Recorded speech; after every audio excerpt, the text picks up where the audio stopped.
Dear brothers, I am Adama. Today we will continue our journey, commenting on Chapter 9 of Book 2 of Telos. In this chapter we receive some beings from other kingdoms. So this will be the focus of our topic today. What do you understand by beings? Just what you see, just the animals, the insects, even the microorganisms that you see through your microscopes. Does the universe come down to this? Father or Mother God in His infinite wisdom only looked at planet Earth, is that it? It seems like a repetitive subject, but unfortunately many still think like this, that they are the only beings in the universe, that there is nothing beyond this planet, beyond human civilization. I would say that it is a very egoic, very rudimentary thought, because thinking that you are alone and that you are just a single thinking specimen in the entire universe is really something that needs to be understood. Why is it so difficult to accept that you are not alone? It's scientists study a lot. Many are guided by us. Many philosophers, many beings with exceptional wisdom for their time were not mere humans, they were souls prepared to bring evolution and knowledge to humanity. And little by little, as time passed, revelations began to happen. And why wasn't everything revealed back in ancient times? I can guarantee you that a lot was already known, but there was never any interest in changing what had been taught.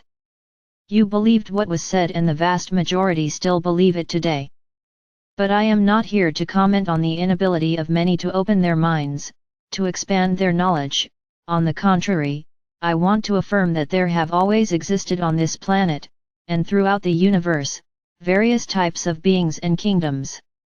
You establish that the animal kingdom is everything that thinks, that has consciousness, the vegetable kingdom are plants, they do not think and have no consciousness, the mineral kingdom much less, they are just stones that can be broken and scattered at will, but I can assure you that everyone is aware. Each kingdom is a living being, not within the perspective that you were taught to understand.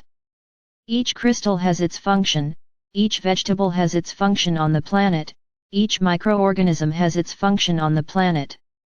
Keeping a planet like this in balance, with so much diversity of animals and plants, only the ability of Father or Mother God could create so much life, so much energy, so that everything existed in balance.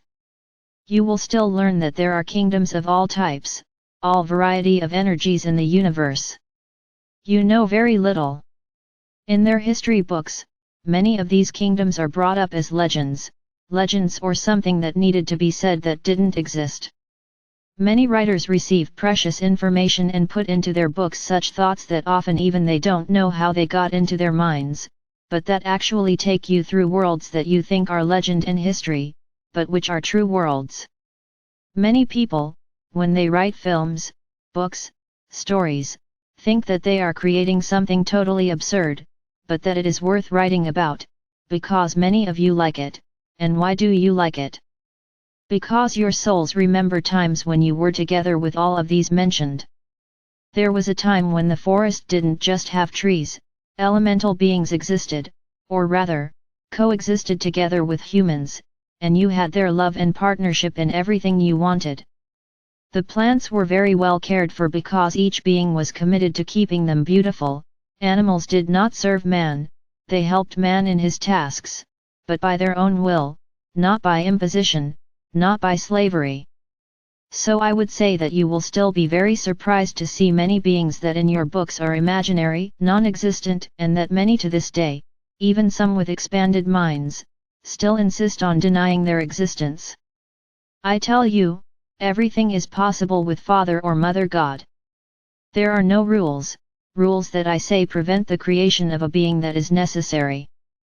No, Father or Mother God does not create the kingdoms by sport or by will. Each animal, each being has a function, it is as if they were responsible for something that happens, for a reaction, for a process within nature and within the human being himself. You have elementals within your bodies, water, air, fire, and earth, and they are the ones who keep the entire balance and this whole thing working. Many find this absurd. So I would say open your hearts, open your minds because you will meet beautiful, beautiful beings that at some point, in a children's book or in a film, you have already seen. Yes, my brothers, there are many kingdoms, in intra-earth, there are many who maintain all the balance for the surface to live. You have no idea how hard we work to maintain Gaia's balance on the surface. It is a lot of love energy fighting the energies, the thought forms that you generate every second. If it weren't for our actions, you would have a cataclysm every second, the result of the very energies you generate. Now is it just us, humanoids or humans? No. There are many kingdoms that are here within the earth, each doing its part, each with its function, each maintaining its aspect in balance, and everyone at this moment is focused on a single goal, helping humanity and planet Earth to ascend. Open your hearts, open your minds, and when you look at a crystal, don't just see a lifeless stone with no reason to exist. There is an energy there, there is a consciousness. In the same way, when you enter a forest, you don't just see trees, there is a world of beings of various types, sizes, and shapes reigning there. Be respectful of where you enter, be respectful of where you walk. One day, very soon, you will have access to all these kingdoms, and many will certainly not believe what they are seeing.